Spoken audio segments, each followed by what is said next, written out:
Wow, she raised the bar pretty high. It's I true. don't know if I'm going to be able to meet that, but it's a pleasure to be here, and I appreciate Holly's invitation. She's always willing to ask, and I'm always willing to say yes. I can't say no to Holly. She's just too nice. I hate to say no to nice people, so we'll work on that. It's a pleasure to be here. How many of you know about Conservice or heard of it before? Most of you. Who knows somebody who works there? Yeah, most of you too. Yeah, that happens everywhere I go, it seems like. It is the largest for-profit employer in Cache Valley. We have over 1,800 people who work for Conservice. And we're in our 19th year, which is hard for me to believe. All my kids were little, and now they're all grown up in that window of time. It just seems like it happened so fast. We've grown from really tiny. It was me, and I had one team member. And we started out, and we're trying to figure out what we were going to do. And now we've grown substantially. So that first month, we had $20,000 in revenue. I could not believe it. It's like, wow, who in the world would ever pay us that much money to do anything? We must be onto something. Well, now we do over $200 million a year in revenue, and I still can't imagine why anybody would pay us that kind of money to do what we do. But what we do is solve a problem for people, and that's what most businesses really do. Right? They solve a problem of some kind. Whether it's you need food or you need clothes, that's a problem you need solved, and a business helps solve that. What we do is we solve an annoyance for people. That's called utility bills.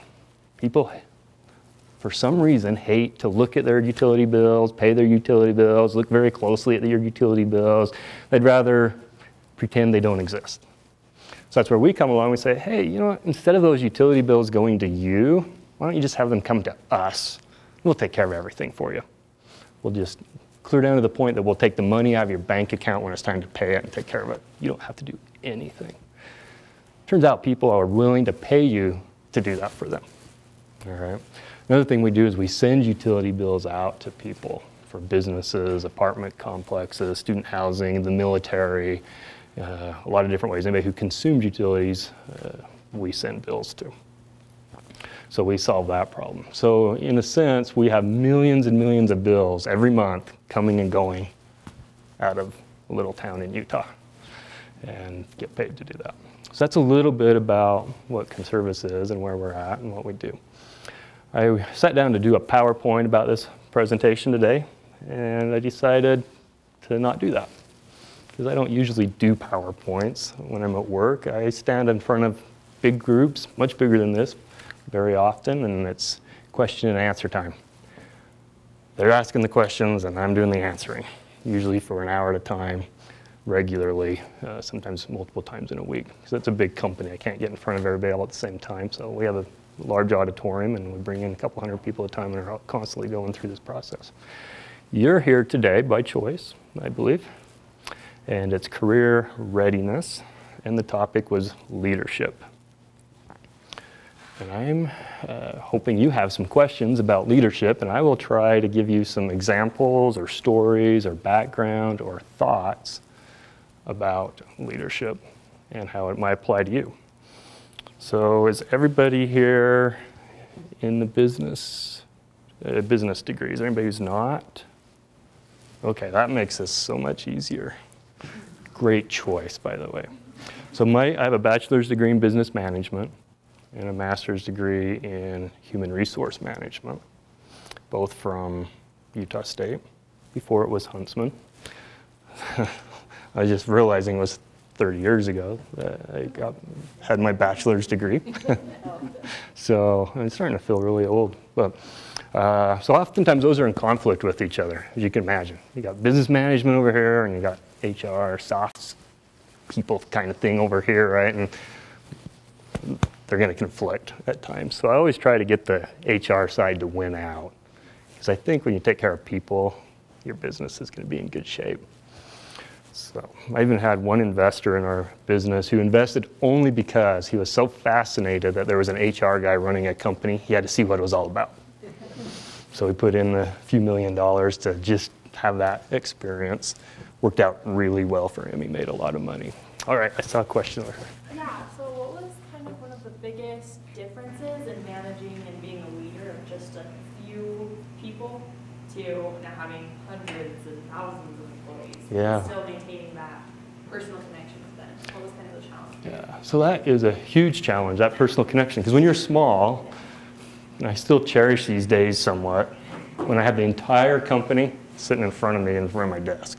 Right? It's like, all right, so whatever I say you're going to do, there's no loss of communication. I know what's going on. And that's the stage when you're building culture. Culture is going to change over time.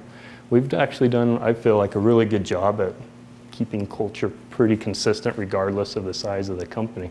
But it has required a lot of changes. And this is some things that Holly brought up when she invited me to talk here about leadership and what some of those changes were as a leader in the company that are a little different than most companies.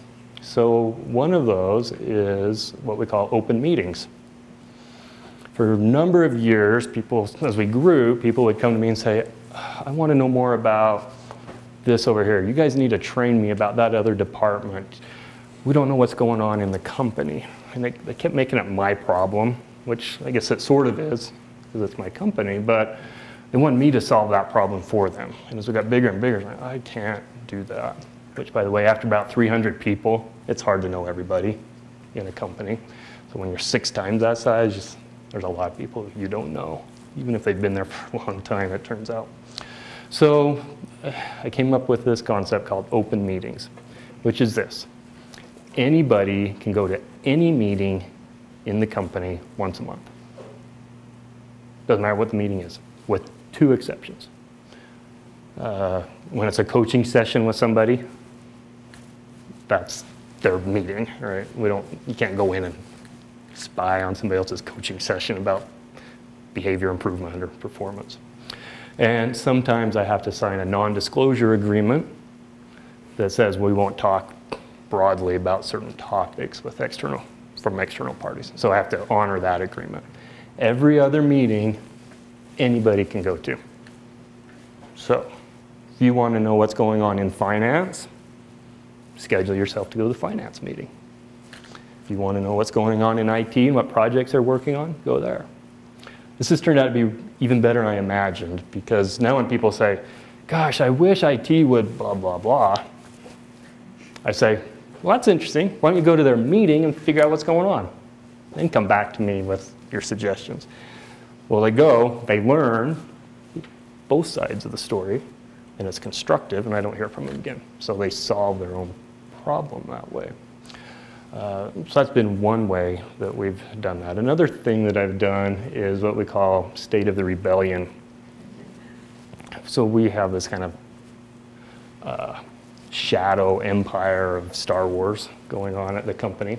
None of it's ever public facing, because then Mickey Mouse would sue me, right?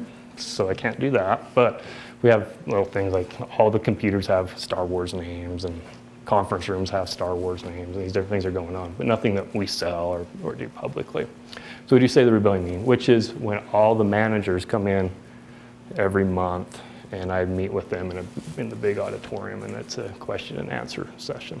Then we expanded it out to State of the Rebellion questions. So every month, for years now, anybody can submit a question to me through our system, and I answer every single question every month.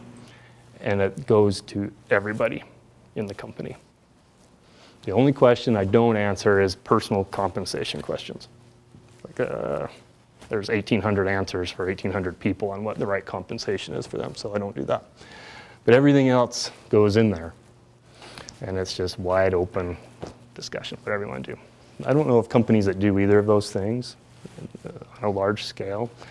And that's where perhaps the difference between management and leadership starts to become evident. Because management would probably say, no, I'm just doing my thing, I'm not worried about it. Leadership, and in particularly in my case, I want to know what's going on. And we get all kinds of questions. Some are not very good questions. They're just annoying, you know. Like, it's too hot where I sit. Well, I guarantee the person sitting next to them is too cold. And I can't fix that. Just everybody's different, right? So those are kind of annoying questions that people don't like. But then there's other real thoughtful questions that will come in, and we'll give those answers, whatever it is. Now, a lot of people don't want to do that, but I want to know what's going on, because they know every answer is going to be given. It's anonymous, so there's a safe environment to the answering of the questions. But then they get the answer, and I know what's going on, because I want to know about that negative stuff that's going on when it's just starting to bubble up, not when it's a big giant problem. And that's been a huge help in that.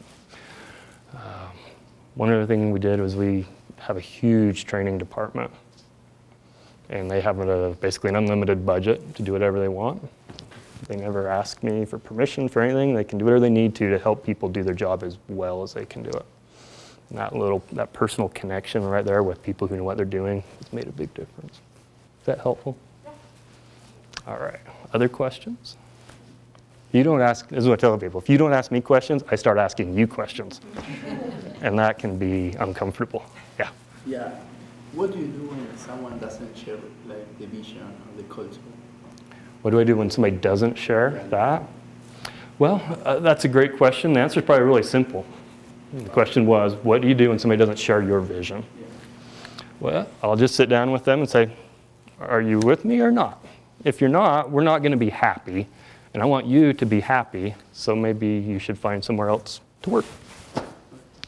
Or let's talk about what's wrong with the vision that's not working for you, and let's see if there's a way to be compatible with that to go forward. Because I'm not the smartest guy in the world, but if I get a bunch of people together, we might figure it out. So I could be wrong in my vision. But if it's just truly difference of opinion, then, I want you to be happy. You should get where you can go. Great. Yeah. What were some of the main challenges you had starting up? What are the big challenges when starting up a business? Well, there's several very key ones that are the same for everybody, right? The first one probably is, what are you going to do? What's your product or your service that you're going to do? That's super hard. Just like I was saying, somebody to actually pay me to do this? This is so crazy. So you got to find something somebody's going to pay you to do, and that you can do with a margin still. So you have to get through that. Next thing you've got to do is, once you understand what you want to do, then you got to decide if somebody's going to actually pay you to do it. And then you've got to find a way to capitalize it, pay for it. So this is the rule of thumb I use on starting businesses. Build your business plan, cut the revenue in half and double the expenses, and does it still work? If not, what's the capital need to bridge that, and how long will it take, and then double that. And if you can still make it work, you probably have a business that's more than likely going to succeed. Did you follow all that math? Making it twice as bad or half as good or whatever to get to where you're going, and twice as long always to do that.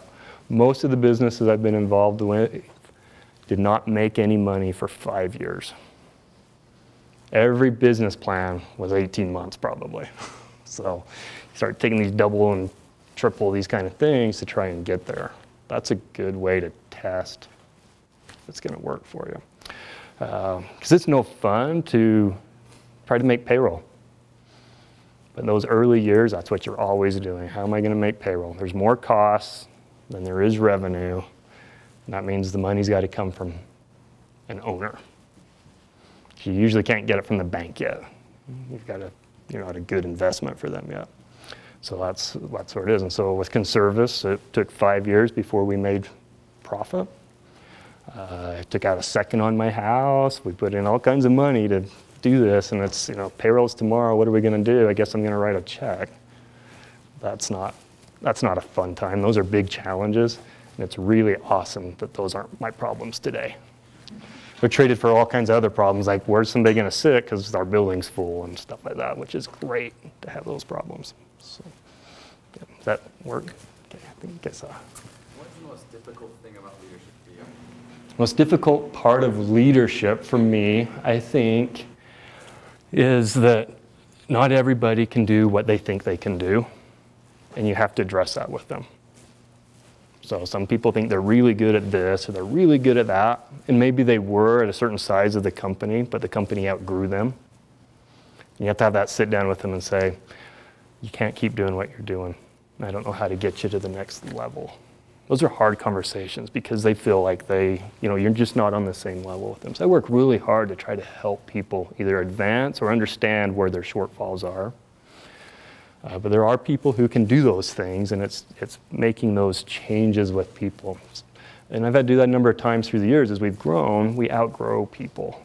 And and these are people maybe been with me for 10 years and went through all the war when it was hard. And now we've got to a size, and I need these new skill sets, and they don't have it. So a lot of times I find a new spot in the company for them, but it's still hard because they thought they had this position, and now they've got a different position. People are always the big thing. Tied with that, the other super hard thing with it is compensation. Like I said, I have 1,800 people, and there's 1,800 different expectations for what their compensation should be. But you can't manage 1,800 different compensation plans, so you have to standardize, and then that doesn't fit everybody, and so that's always hard. You can never solve that problem. Yeah, good question. Did you raise your hand? Yeah, good question. So you mentioned that almost all the businesses that you've worked with have taken 5 years to become profitable. Mm-hmm. I'm just wondering what characteristics do people who are profitable sooner than that, what characteristics do people in those businesses have, and how does that happen? Yeah, it's a good question. What are some of the characteristics if you can do it faster than that? Because surely there's always an exception to everything. Right, and there are companies that make $1 billion in 1 year, and there's others that never get profitable. And so what are those differences? It really boils down at the end of the day, no matter what the business is, it comes down to who's in charge and what they're doing. What are those characteristics? Leadership. You can take a horrible business that 10 different people have tried to do and it's failed, and then you stick the right person in there, and it's suddenly a new, different business. You can have a great, successful business, put the wrong person in, and it doesn't take long before it's a disaster. It's the exact same business. It's the person who's different. So what are those characteristics? Well, it's probably different for each type of business, what's going to be important. You know, entertainment business versus a restaurant versus a bookstore. Different personalities and leadership styles are going to be in play there to be successful. Right. So it's kind of a hard question to answer. So maybe we step back and say, what are things that are in leadership that are probably important and standard across the board? Vision. Where are we going, and can I convince everybody else that's a good place to go? Trust. You can't do it all yourself. And I see this with a lot of people. One of the big jobs I have through the years has been telling people they can't do that anymore. So they had 5 departments under them, like, you can only have 2 now. Am I not doing a good job? No, you did such a great job. I've got to split it up, or you're going to kill yourself, and the company's going to fail. So there's a certain level of recognizing where you've hit that, and then you have to have this level of trust that people are going to do it. And I sit in so many meetings, and I know I can do it better because I've been doing this for so long compared to other people. But I have to just let them do it, let them fail, let them have those experiences, and then grow. So trust is a big one. Another one that I see often that people miss is actually understanding the business itself, particularly on a financial level. There are so many people who try to run a business just day to day, and the financials, the accounting is secondary. As long as there's money in the bank, I'm doing good, is the concept that they tend to operate by. That fails every time. Accounting is super important. All the reports, understanding what your performance indicators are, which ones are the key ones, super critical in the success of a business. You have to understand what you're selling. Clayton Christensen, I don't know if anybody's read some of his things, but he has an example of that where he did some consulting for McDonald's on how to sell more shakes. And he went in, he started understanding what they were selling. They weren't really selling shakes. Have you seen this story? They were actually selling something to do in the car while they're commuting to work every day. That's all they cared about. The thicker, the better. Didn't matter what, so they thought they were selling a food item. They're actually selling a distraction. Once they understood that, their shake sales went way up. So they learned how to market to that capacity. So you've got to understand what your business is, what you're really selling, because what you think you're selling and what you are selling could definitely be very different. And if you don't have that connection, it's frustrating a lot of time. Good, yeah. So concerning you talked about early on, it took like 5 years to make a profit. I'm sure there are like a series of checkpoints where like, are we going to keep doing this? Or like, are we going to keep going? What were some of those checkpoints and how you decided to keep going?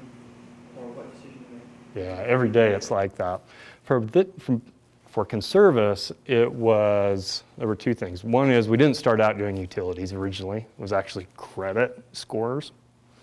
And I sold that off fairly early because it wasn't the right thing, and we pivoted to another. Clayton Christensen, again, did some analysis on this, and he said 9 out of 10 businesses fail. Everybody knows that. 9 out of the 10 who succeed do something different than they started doing. So as a leader, you've got to have the ability to pivot to where the success is and where your skill sets are. And it can be totally different, and you've got to go all in when you do that. So that's interesting. So in the case of Conservice, we did that one pivot there into utilities. And then every time we would double the number of people we had, we became a different company, basically. So starting at, say, 25 people, when we got to 50, there was a lot of pivot and change, and then to 100, or to 50, and then to 100, and then 200, and 400. And so those still come pretty rapidly at the doubling, but every time there's one of those, it's a very different business. My responsibilities are very different. The organization of the company is very different. How people interact becomes very different. So it could be different for different businesses, but for us, I measure that really on the number of people we had. And it's tended to match also with what we measure as far as number of metered points that we manage. Kind of tended to go with those same increments. And were we going to succeed? That was a big question, because in our space we measure by number of meter points that we manage around the country, and no company had ever had more than 1 million meter points before they imploded. And today we have about 3.6 million meter points around the country. So I was one of those ones that said, well, when we started approaching 1 million, it's like, what's going to happen? Is this going to be a problem? Can we scale beyond that? And it turned out that we could, because we took a different business approach.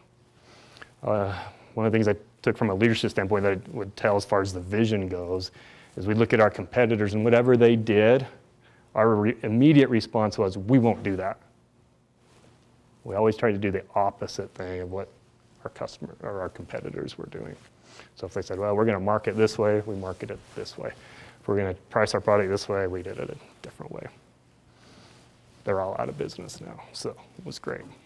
But, so you got to not be afraid to do things differently. Is that helpful? Yeah. How do you decide who is the right person to start your business with? As far as owners or employees, or Whenever you began the company, who were the right people to start it off with in the very beginning? Yeah, I wish I knew the formula to that, because half the people that were in the first 20 don't still work at the company because it wasn't the right person. I didn't know that when I hired them. So you have to kind of work with people and find that out. And as we went along, we figured out what our culture was and the type of people that were successful, and then we geared our hiring approach to trying to match up with those better and better. Yeah, there's mistakes. I hired a couple salespeople that were really not good fits. They'd been successful at other companies. They weren't successful here, and that just happens.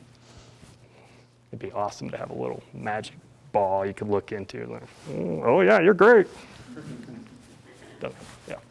So aside from starting your business, could you give an example of a time that you took a risk as a leader with people in your organization or something like that, and the outcome Yeah. So a risk that was taken as a leader. So several of them I mentioned already, right? One of them was the state of the rebellion questions. Like, really, anybody can ask me anything and I promise to always answer it. That's a big risk because you never know what kind of questions are going to come. Are they going to be really critical of you or the company or somebody else, and trying to deal with those type of things. And not all the risks work out. You know, one of the things I did that didn't work out is we decided a number of years ago now there was this trend about unlimited vacation time. I thought, that sounds cool, sounds like a pain, but will it work for us? And there was some skepticism that would say, well, let's give it a try, because most of the companies that do that are IT software companies, and large percentage of the people who work there are professional level positions. That's not really the structure of our company. We have a mix of all types of positions. So we took a chance on that. It worked okay, but it wasn't fantastic. And it's probably not in the way you think. The problem wasn't people taking too much time. The problem was people didn't take enough time, which was a little counterintuitive, because when you're going in, it's like, oh, does anybody even ever show up to work? They can take off as much time as they want. Well, the problem was they weren't, because people felt like they needed to know how much was allowed to go with that. And they said, well, if you don't tell me I can do 80 hours or 120 hours a year, I'm not going to take any, and that was a problem. So we experimented, but that made that go away, because then nobody ever asked about it again.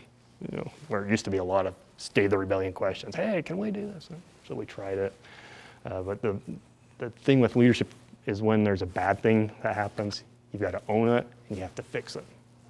You can't just say, well, that's embarrassing to admit that I did something wrong and let it be wrong forever. That's not leadership. With a few exceptions, most of your employees are promoted from within. I think you should kind of talk about that, because I think that's fairly rare. Also, the day special, that's important that works. Everyone likes food, right? Yeah. And Conservice cares, I think that's another thing I talk Okay. about too, because that's really a cool thing that promotes a lot of culture. Sure. A great climate of culture. Sure. So Dave's fave, we'll start with that one because that's the easiest one. So we have a restaurant in our building, and so I come up with the special once a month for what we eat. I call it Dave's fave. And people are always asking, do you really come up with it? And I do.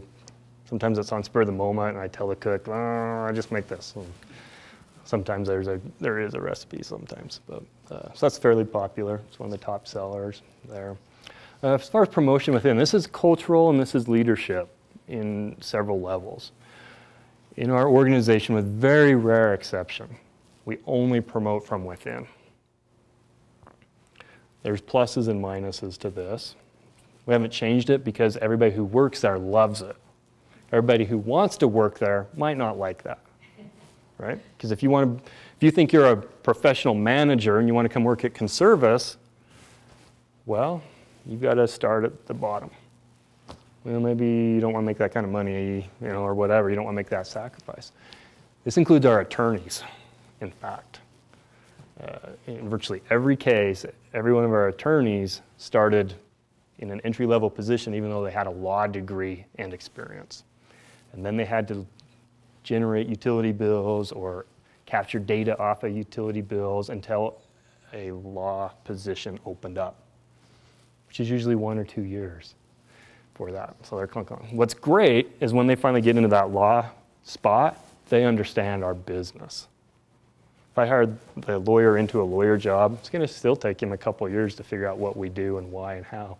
But now he's sympathetic when people come to him with questions about, well, what do we do with this bill in this particular city or state and the complexities of it. He's like, oh yeah, I understand where you're coming from and why it's important and what kind of an answer you need to be successful at what you do. So the great things about it is I get to observe people for a long period of time as we consider the promotions through the organization. And the bad is it's kind of an ingrown society, right? I don't have outside influences particularly being introduced all of the time. But nobody goes to school to learn utility management. So I don't know if that's necessarily a bad thing for us in that case. So what are my exceptions? My IT department, a programmer, most of them that we hire have master's degrees. That's just not something you work up into usually. You need a professional training in that, right? I have to have certain accounting positions as CPAs. You just can't just work your way up. You need to be a CPA. There's certain requirements that we have for that. So those are about the only exceptions, though. They're very limited.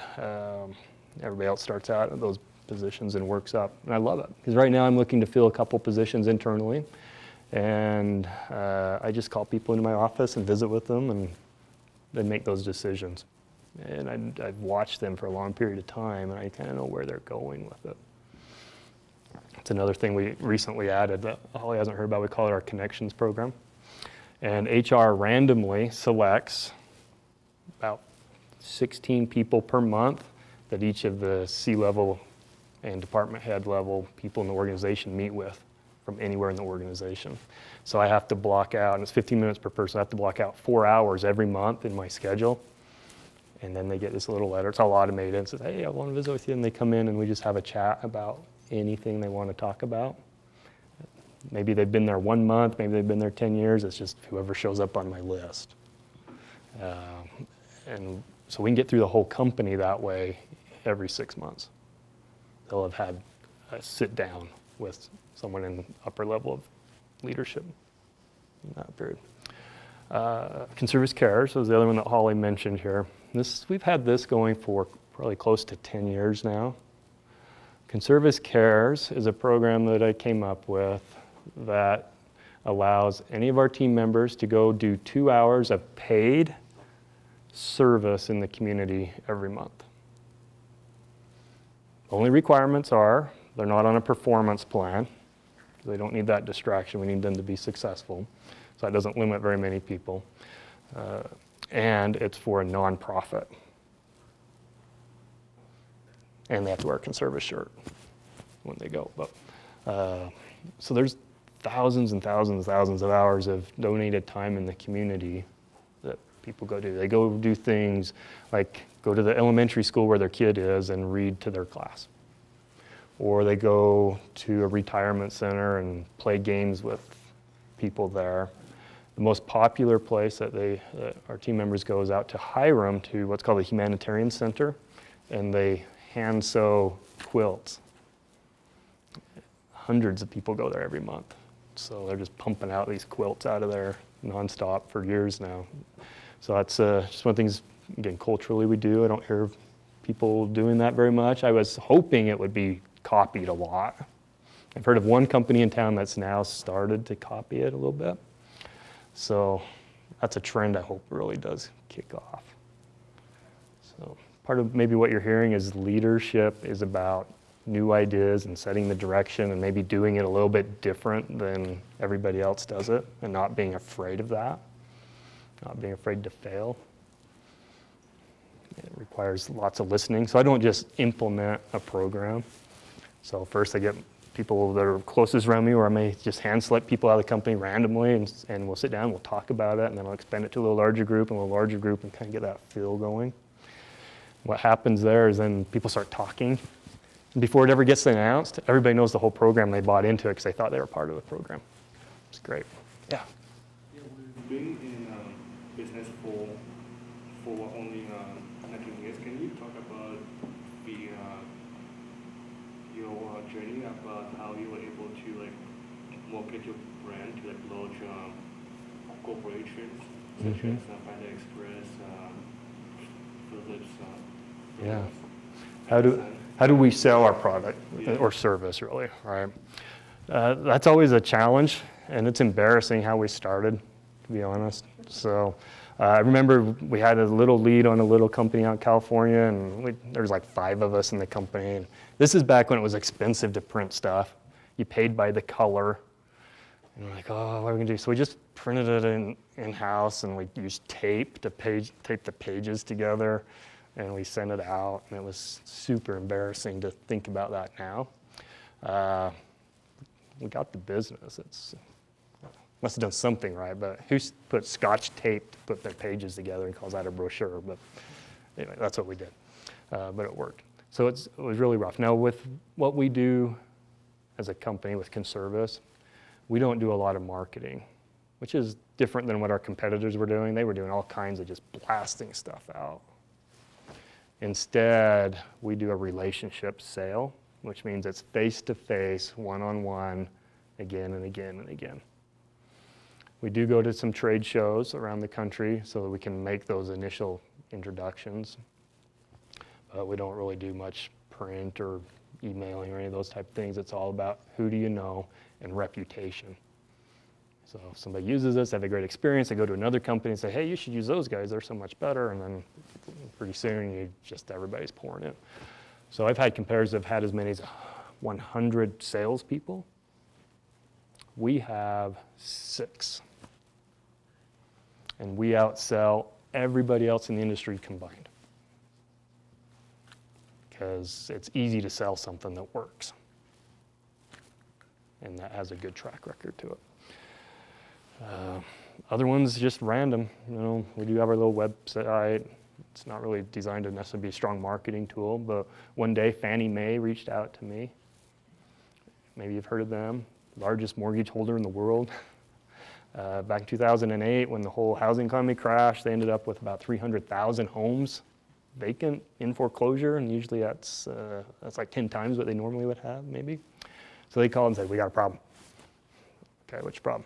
We have all these homes around the country, and this was winter, going into winter, and when they said, we're worried that the water is going to get turned off or electricity is going to get turned off in these homes in Minnesota, for example, and then the pipes are going to freeze and then they're going to burst and we're going to have all these problems with these homes that already have a challenge. Can you help us? Sure. So that was just a very simple, they called us, now we're the exclusive provider for Fannie Mae in the whole country for a number of years now. It's just solving a problem that they had. Did we ever do that type of thing before? No, we had never done that exact thing they were talking about. So we were flexible, worked with them, solved the problem. Yep. Are you a marketing guy? Okay. I was gonna say, you're in marketing, I was probably disappointing, but yeah, finance is great. Yeah. Do you have a family? Yeah, I do have a family. I have a wife, I have 3 daughters. The oldest is 24, the youngest is 19. None of them, it's not a family business, none of them have anything to do with the business, and they're very happy that way. Which makes my life easier, I don't have to worry about all the politics and all that stuff. So. The question that I have is, how do you incorporate being a leader of this amazing company into being a family man as well? How do you balance that? How you balance your life, basically, right? And that's always a challenge. So, you know, when you're starting a business, kind of going back to your question a little bit here, you've got to go all in. If you think you can start a business at 40 hours a week, probability says you're not going to be successful. 60 to 80 hours a week, now you're in the realm of probable success. Unfortunate thing is it doesn't diminish over time, typically, unless you're intentionally trying to remove yourself from that, which means you backfill it with somebody else who's doing those kind of hours. So it's a lot of work, a lot of commitment. You have to have a family that understands that, and you have to create things that work. So there's certain hours, certain things that get blocked out, say this is our time, this is what we do, these are activities we like to do. For us, a lot of times it was traveling somewhere very far away. Because then they're trapped, they can't run away, and it makes it a little harder for me to be engaged a little bit too. And there's a side benefit to that. When you're not at your company for a week or two, and you come back and it's still in operation, that's a good thing, right? I don't want to be so important that the company can't work without me. I love to disappear for a week or two and everybody steps up, they learn more, things run well. I'm always available, but there's a little bit of that checkup. So when I say that, even though I'm on vacation, I still probably work 2 to 4 hours a day. But that's 8 hours less than normal, right? So they think it's a vacation. It's great, it's fun. But you have to work that, everybody in the family, it's a process. You have to be aware of it. If you get out of balance there, it's problematic. I watch that with the people that are in my organization. If I sense that things are getting a little bit out of balance there, I tell them they've got to go home. They have to take a vacation. They have to do something.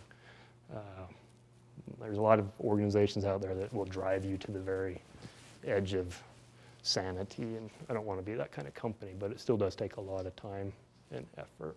And I think the leader should work as much or more than anybody else if you want to be a good leader.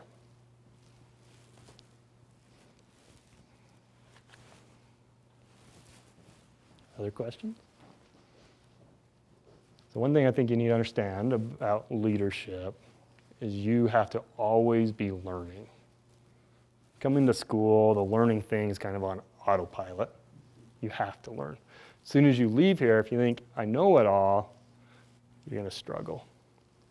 So reading books. I've probably read 5 books in the last 2 months to do with business, leadership, personal interactions, whatever it is, and implementing those. As a leader, you also have to be careful to not overload everybody else, because you can over-vision an organization, and then there's confusion and things. So maybe 1 out of every 20 or 30 books, I think I'll invest other people's time in that. Now, hopefully they're doing their own reading and things. Every once in a while something comes on that's really quite good, and I want them to think about that in how they're fulfilling their responsibilities. But I think that learning reading is critical to your success over time. You have to have these new ideas always coming out. It doesn't mean you copy them. It makes you think about this. It might lead to this. It might lead to this. Yeah, which book do you recommend? There's lots of books to read. Recently, things that I have read. One of them is called The End of Average. I think his name's Todd Rose. He has a PhD at Harvard, I believe, but he's from Weber County and went to Weber State. But it's not what you think it is by the title.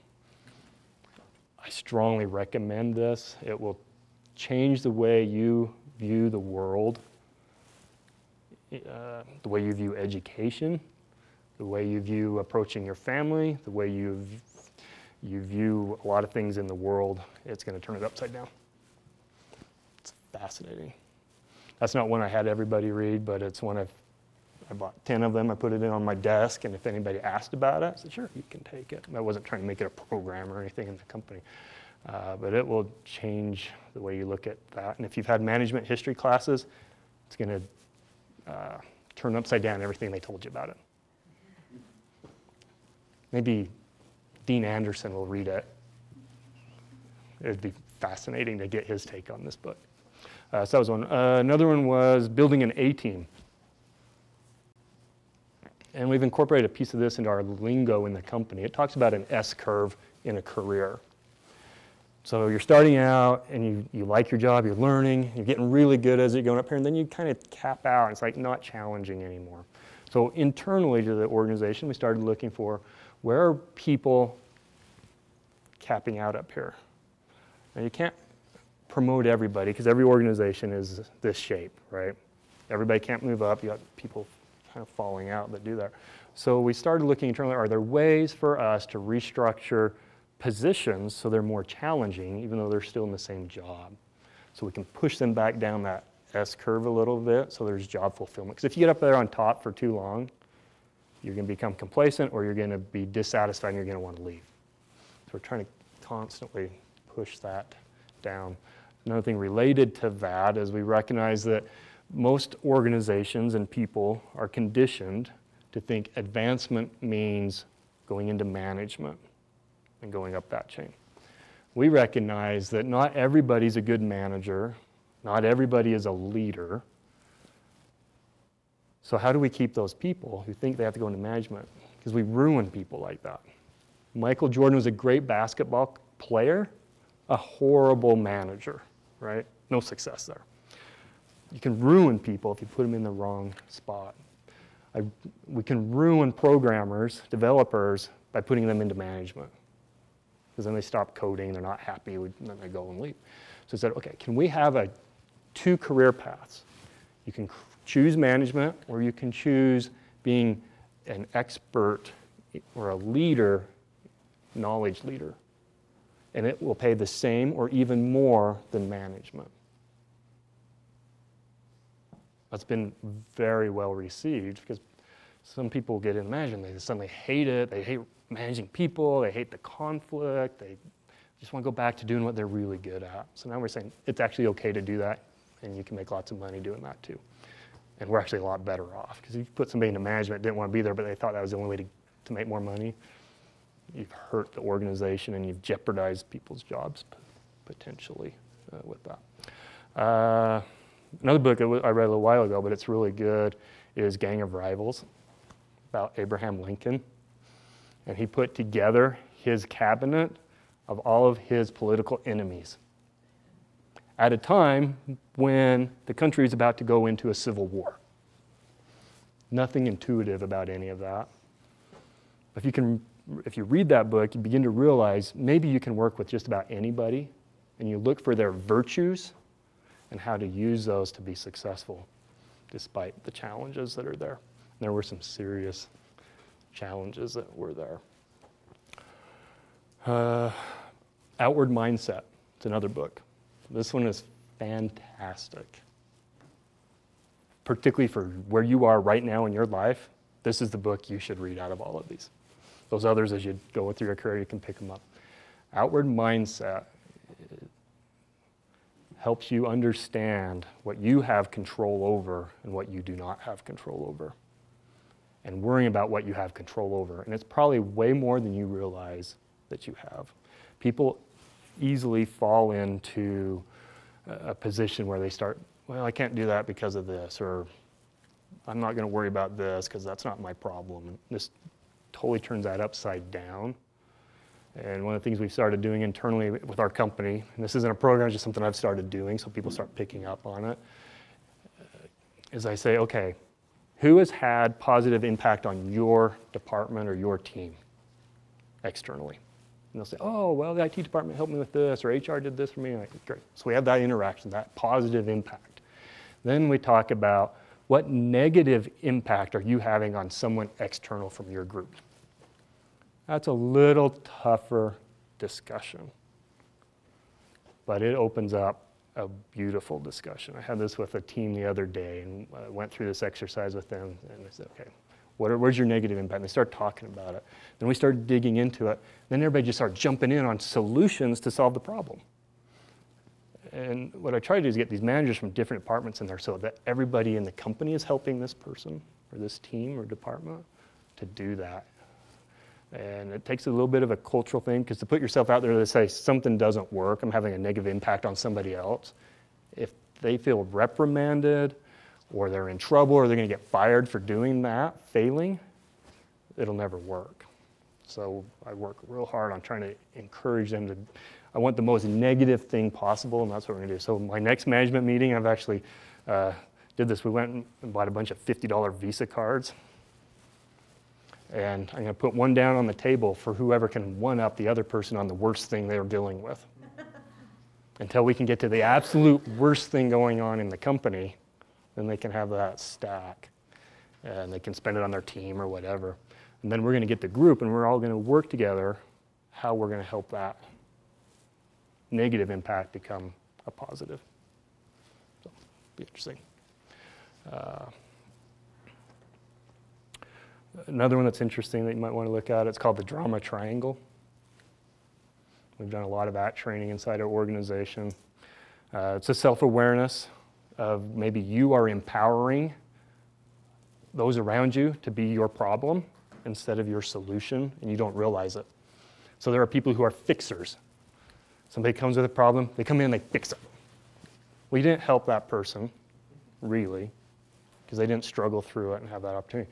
So there's several different elements to this